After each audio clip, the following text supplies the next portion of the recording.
All right, so this is a trial to see if it actually works to stream with a Logitech webcam. I'm going to try and do Excel up here.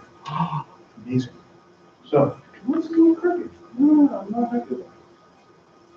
This is what I'm trying to do. I want to get a little how-to on Excel so that my students can actually do something with it. First step, bring up Excel. This is the full version of Excel, Microsoft Excel, not the version that is available through Office 365, which is not as good. It is simply not as capable of a platform. I'm going to make a new blank workbook, and then I want to add certain functions and features.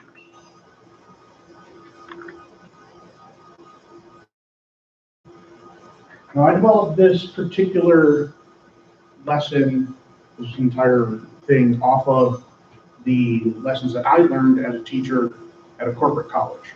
What were the things that the secretaries that I was trying to help become paralegals, what were the things that people who actually were working with Excel spreadsheets all the time needed? And there were a couple of basic things. First of all, Excel it does math. Its purpose is to hold things. It's a ledger book. But you also need to identify what it is. So I always have them start, begin with telling the user of the particular thing. How far does this go? And anything past that stuff you should see. All right. Further.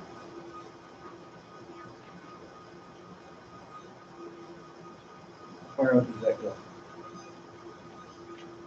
Can you see it? Not really. Actually, yeah.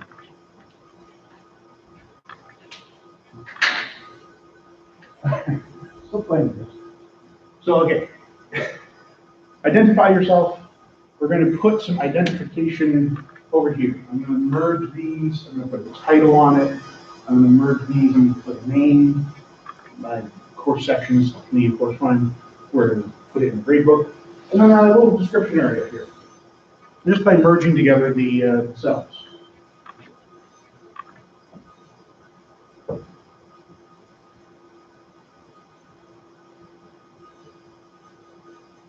Right, so top row. As you can see, I'm grabbing a bunch of cells. In Microsoft Excel, the white plus sign is the selecting tool. That's its purpose. It's designed to grab multiple things. You'll see that this thing changes depending on where you put it. So if it's on the edge of any selection, it'll change into a different form. And if it's on a very small black box, a green box, I guess, that's right here in the corner, whose name is Phil, my best friend, that one changes its function yet again. On the edges of any selection, it becomes the multi-directional arrow. Oh, I get it. Yeah. There. There's a multi-directional arrow. Right? So it's telling me I can take this thing that I've selected and move it. It's a cut and paste function. Whereas when I put it on that corner on fill, it becomes a black plus. And it's so useful. And I'm going to use it in this, and you'll see why I like it so much. It allows you to instantly do calculations amongst a multitude of cells. So useful. But first, I got to merge these things. And that's just found here in the Home tab. Merge and center, right? Not too hard. Merge and center. I'm going to change the style of the cells over here so that it's a big title. Merge and center becomes one singular cell. Then I'm going to click on cell styles and I'm going to tell it to be heading 1. Ooh, wait, title, you need that.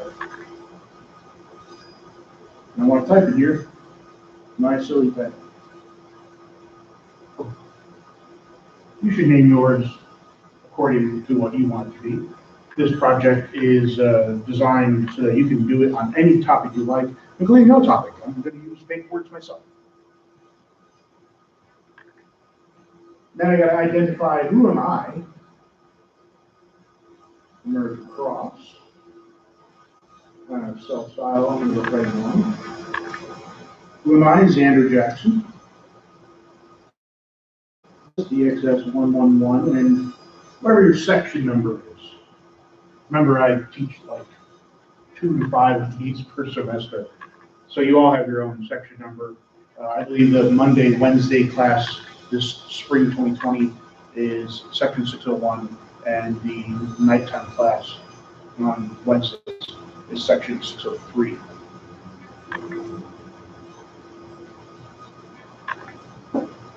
And then the date.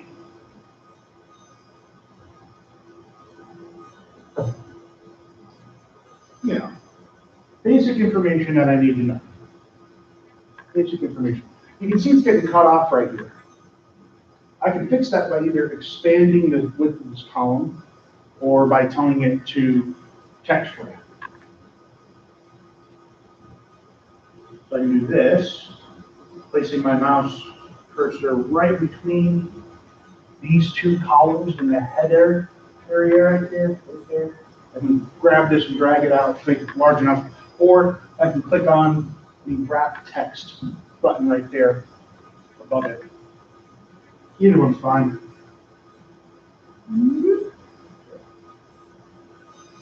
Now I'm going to grab a bunch of cells. Right, I'm grabbing this area right here.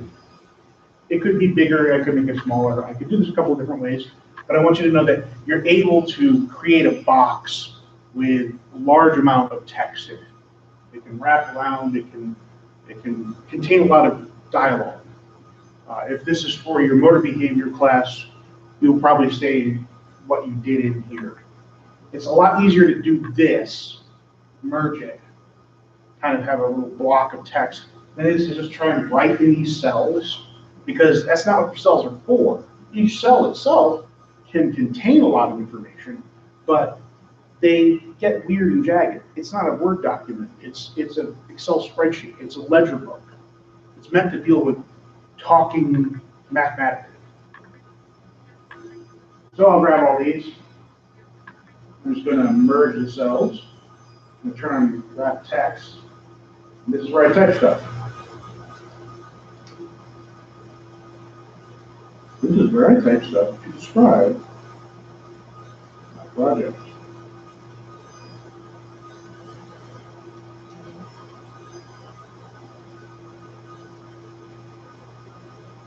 And you can see it can pull quite a lot.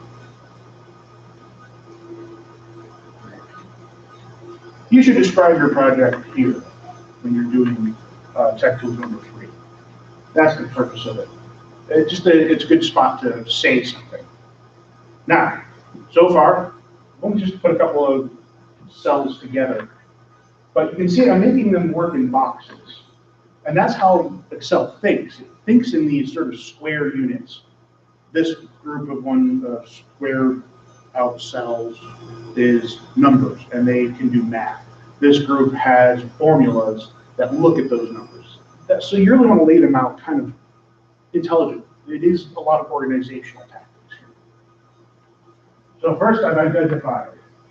Now, number two.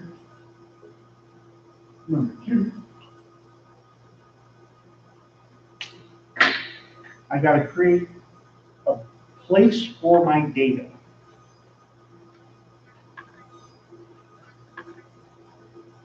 Make a place for info. Right? I'm going to make information. That's different than data. Data is raw numbers. I'm going to put some numbers in here, and they're going to be fake. But when you give context to those numbers, they become information. They have more value at that point. The thing that I normally do when I make a spreadsheet is I almost always end up having to have something like months. It's time sequences that do that. In my grade books for this class, and all my classes, it's not so much laid out by months, but projects, but they're about the same thing. The projects happen in a certain order. So I'm going to make a little table here. I'm going to put some words that define what the different numbers are part of. I'm going to put a series up here in the column, categories.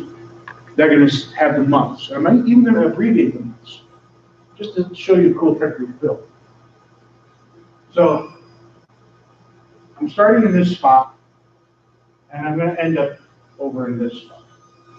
All of these, I'm going to end up using all of these. This is known as the pivot point on a table.